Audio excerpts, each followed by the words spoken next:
Ouais, mais justement, alors, tu vois, sur le lancement, tu as à la fois fait un pré-lancement, c'est-à-dire, pour celles et ceux qui voient pas ce que c'est globalement, t'as pas construit toute la formation, tu as les ramifications, tu as commencé à construire les premiers blocs, mais en gros, plutôt que de passer 6 mois à la créer dans ton coin et ensuite à la vendre, tu testes d'abord le marché en disant, OK, voilà l'angle de cette école-là, voilà les premiers modules, et ça te permet de tester le marché. Exactement. Sauf Tu que fais ce j'ai quand même passé 6 mois à créer 25% de la formation. Bien sûr, enfin, oui, Parce qu'en la en gros, il y totalité. a, juste pour compléter ce que tu as dit pour les auditeurs, la méthode par exemple, de Stan que tu as reçu, c'est le lancement inversé. C'est-à-dire que tu crées rien du tout, Ouais. juste un programme, tu crées un programme, tu dis voilà le programme de la formation, ça coûte tant, est-ce que vous êtes chaud? Si vous l'achetez, si vous êtes plus de 100 personnes à l'acheter, je la crée, il y a peu de personnes qui l'achètent, bah, je vous rembourse. Donc ça c'est une très bonne méthode, mais moi j'avais un peu peur de ce système-là, je me sentais pas à l'aise, tu vois, donc pareil, ça rejoint ce que j'ai dit, je vous conseille vraiment de faire une méthode avec laquelle vous vous sentez à l'aise. Et moi, ma méthode, c'est plus créer une petite partie, créer comme un prototype. Donc, j'ai créé quand même quelques vidéos, une quinzaine de vidéos. Donc, j'ai créé 25% de la formation pour que les gens voient en fait ce que c'est et qu'ils soient pas au début sans rien. Mais si c'était à refaire, peut-être que je referais la méthode de Stan, je sais pas. Mais voilà, ma strat, c'était de créer une petite partie en tout cas du contenu et de finaliser la formation avec eux. Et en plus de ça, effectivement, tu l'as fait en. Alors, c'est pas vraiment un système de batch, mais en tout cas, il y avait un début, il y avait une fin, et aujourd'hui, l'école est pas ouverte. Yes. À terme, tu vas organiser des lancements à des moments clés de l'année où elle sera ouverte totalement. C'est quoi un peu ton parti pris là-dessus? Alors, j'ai ouvert les portes. Enfin, le lancement a eu lieu du 5 au 8 mars. Et ensuite, je voulais vraiment pas prendre non plus trop de gens ou laisser ouvert la formation trop longtemps. Je voulais prendre un petit groupe de personnes et ensuite me mettre au travail et créer des vidéos. Donc, j'avais pas forcément envie de travailler aussi sur le marketing sur le long terme ou quoi. Donc, c'est pour ça que j'ai fermé les portes.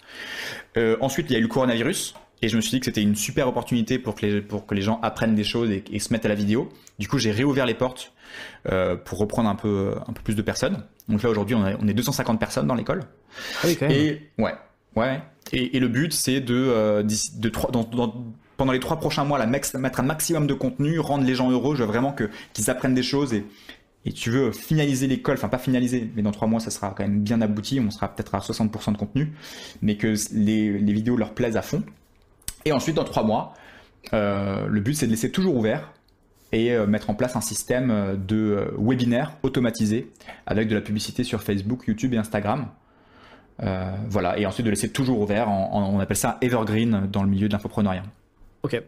Et d'ailleurs, parce que je m'étais inscrit à la boucle d'email que tu envoyais, je voyais que tu avais préparé il y avait certaines vidéos exclusives sur lesquelles aujourd'hui elles sont privées. Est-ce que c'est des vidéos en fait dans ta séquence de lancement, tu montrais carrément des vidéos et tu partageais des vidéos de la formation? Est-ce que tu avais créé du contenu exclusif pour ce lancement-là?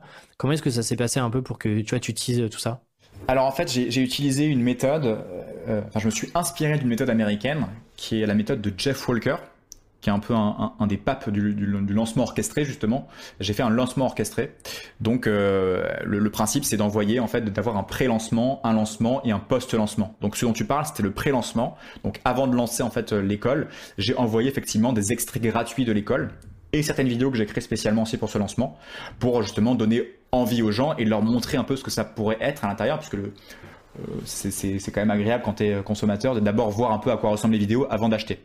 Donc voilà, et ensuite le lancement, je l'ai fait sous forme de webinaire live, donc c'est juste une sorte de vidéo, mais en live, donc les gens peuvent poser leurs questions. Et là, si tu veux, donner un espèce d'extrait gratuit de la formation, en racontant déjà toute mon histoire, donc un peu ce que je t'ai raconté pendant le podcast là, et aussi en donnant des infos sur la vidéo, donc un maximum de contenu, et ensuite derrière en proposant l'offre de la formation. Et aujourd'hui, tu disais 250 personnes, ça représente un lancement à combien? La formation, tu la vendais en tarif pré-vente à combien? Alors la formation, elle coûte aujourd'hui elle coûte 1297 €. Ok. Mais comme justement il y avait seulement une partie du contenu qui était créé et que les prochaines vidéos allaient arriver enfin arrivent toujours hein, dans les semaines et les mois qui viennent, j'ai fait une promo à 50%. Donc elle était à 647 €. D'accord. Toute taxe comprise. Ok, donc effectivement, ouais, beau lancement pour pour ce premier batch, ouais. Ouais, exactement. Donc très beau lancement à plus de 100 000 € avec le deuxième lancement un peu plus de 150 000 €. Salut, c'est Alexis, j'espère que vous avez apprécié cet extrait du podcast Tribu Indé. Vous pouvez retrouver tous les épisodes sur la plateforme d'écoute de votre choix, Spotify, Google Podcast, Apple Podcast ou même sur tribuindé.com. Toutes les infos sont dans la description de la vidéo et quant à moi, je vous dis à très vite. Ciao.